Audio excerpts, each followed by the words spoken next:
Hello everyone and welcome back. This is game number 2 of the losers round 3 matchup between Kees and Scotty. This time Scotty chose the map, and interestingly enough, it's foothills. I wonder if maybe he saw the last match on foothills, which actually ended up being very good for the attacker. Maybe thought he'd do the same thing, but interestingly didn't bring any missile units besides one matchlock.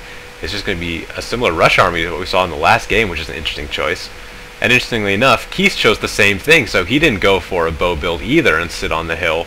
He also went for rush map. Maybe some reverse psychology thinking, oh, if he's going to bring a skirmish army to take advantage of me sitting on a hill, so I'm not going to sit on a hill, I'm just going to rush down it with a huge infantry force. Well, I guess I shouldn't say no bows, because there is a bow cavalry shooting, but basically this matchup's going to be a lot of swords and a few Naginata monks and a bunch of cavalry, just like the last one. Very interesting. The Yari cavalry for Scotty is going to dismount just in time, which is actually a pretty good choice. They're going to take a pretty hard charge there, but still have 44 men, and they will win in the ensuing melee fight. And Scotty, with some more good micro there from his great guard, is going to be able to surround this cavalry and get a big charge off. And that's just what he's going to do, it looks like. Good choice there by Scotty. This great guard's getting taken out. And this Yari cavalry is also dismounted and is actually winning against the great guard. So really good choices there by Scotty, and great timing to get his cavalry on the ground just in time. That's going to take out the cavalry here for Kees. And I believe those were, well, one of them was a great guard. So that's a pretty big victory here for Scotty. And I think that might be his only great... Nope, there's the other one. And they just get swarmed by this other detachment of cavalry, who, these aren't dismounted, both mounted, but still get the surround off. And 3 units for Kees off the field. I don't believe Scotty lost any of his cavalry, which is a big victory for him. As the melee advantage seems to be slightly in Kees' favor, as he does have a lot of infantry. But maybe not. Maybe it's just the banners looking a little thick from far off. It seems pretty even here on the melee fight. Interesting, both sides sort of switching spots on the map, and Scotty is now moving up to where Kees was, and Kees is going where Scotty was. So Scotty is effectively going to be sort of like the defender up here on these foothills, but that will leave Kees free reign to capture all the buildings, which it does actually kind of work out for Scotty though, because the only building really worth capturing is the shrine, which is right here, that he already controls, and in fact has the Yari Ashigaru stationed there, so Kees will not be able to capture it. Kees does have the farmhouse, but not one of the most useful buildings, especially if you're defending on a map like this. Bow cavalry, interestingly enough, is dismounting. Kind of a...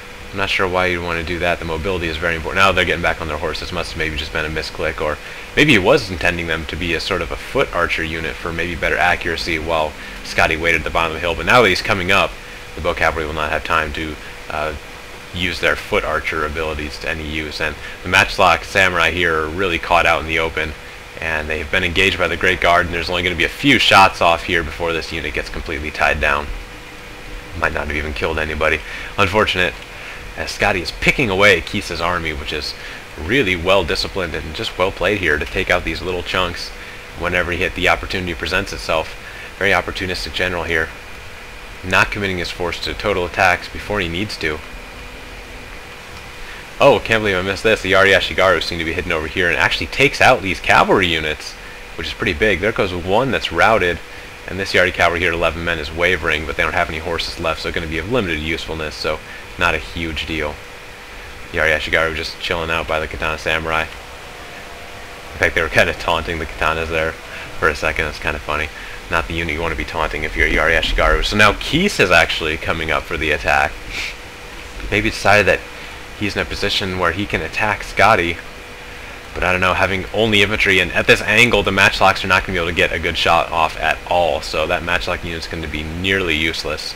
And actually they're going to get engaged here by the matchlock Ashigaru, just running headlong into the matchlock samurai here at Kees. So interesting use of your matchlock Ashigaru. He actually had a really good shot from up on top of the hill. I might not have committed my force there, but if he's going to follow it up with a big infantry attack, that's going to be really vital, because Kees is really clumped up right now and he's very vulnerable to getting surrounded. In fact, he could get totally surrounded right now, and the cavalry back here could maneuver around the cliff and just seal the deal on this one. Big downhill charges coming for Scotty. What an interesting battle this turned out to be. Positions ended up reversing, and now it's going to be Scotty getting these downhill charges. Kees is not in a very good position right here, as more katana samurai are coming around as well. Naginata monks are waiting in reserve to be reinforcements and get the war cry down right when it matters, which is going to be when the wavering starts.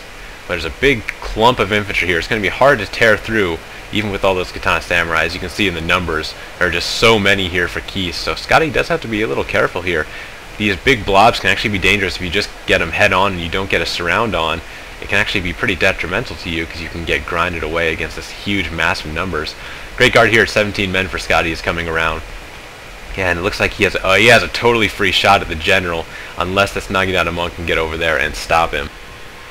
We'll see if he's up for the challenge there. The rally's already been popped for Keese, which is pretty big too. Looks like Scottie popped his as well. Naginata monks need to get into the battle soon because his katanas are starting to waver, so Keese is actually holding out quite well at this point. His cavalry's got to get around and do something here because the katanas will not be able to bear this burden alone.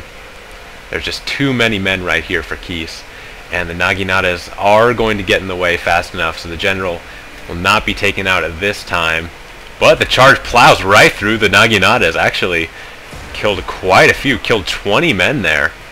Did not kill the general, unfortunately, for Scottie, but did some nice damage actually. The Naginata monks are now starting to come in. We're looking at the numbers on Keese, and he's down to about half strength in all these units, while they have 3 full Naginata monks. But this is going to be a big charge. 27 Great Guard are now going to run into the rear of this infantry blob, who actually broke off his charge and is going to go uphill, so not going to get off a very good charge at all. Should have kept going straight into this Katana Samurai, in my opinion. Both generals are in stand to fight. In fact, I think if I were Scottie, I want to mount up my general at this point and try and get in some sort of charge, because a big cavalry charge could really seal the deal here. And I don't think his infantry is going to be able to grind out a win here. I think he's going to have to get strategic strikes into the rear of Keese, because Keese is holding quite strong in this big infantry blob.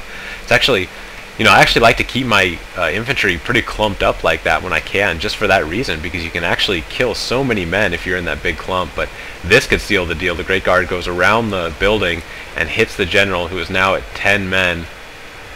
It's interesting, the shrine is still under Scottie's control. Even though he's had units parked here for so long, they haven't been able to neutralize the shrine, so that's going to be huge in keeping Scottie in this battle. If he did not have control of the shrine, he might not have won this infantry engagement. It looks like he's just about to, as there's mass wavering on Keese's side, so that ended up being huge, and it looks like Keese conceded defeat right there. Scottie takes the win. See you back on the main menu. Well, that was another very close battle in this closely contested series between Scottie and Keese. Very close in that one. It might have came down to the shrine right there at the end. If Keese had managed to keep that shrine, he could have very well won that infantry engagement. His micro on his rear was good enough to keep the cavalry from Scottie from causing any real damage there until the very end. And if it could have just been completely different, the Katana Samurai would have routed much earlier, and he could have maybe just beat Scottie even with the downhill position. Could have still won, but fortunately for Keese, that's not how it worked out, and Scottie kept the shrine throughout the battle, which really turned the tide. Good job there by Scottie in the early action to actually take control of that hill and chase off as many units as he could before the engagement actually happened. If he had lost that cavalry engagement, or at least not done enough damage, that could have really come back to bite him. But Scottie takes the sweep 2-0 and is moving on, very interestingly, to fight Unicorn Attack. And that may be a bit of deja vu, and it should be, because the Unicorn Attack and Scottie met in the first round of this tournament. In the very first matchup, it was Unicorn Attack who won that battle. They're going to be meeting again, this time for keeps. Scottie and Unicorn Attack will be fighting to see who will stay in this tournament. One of them is going home. I'm really excited. I'll see you there. Thanks for watching, everybody.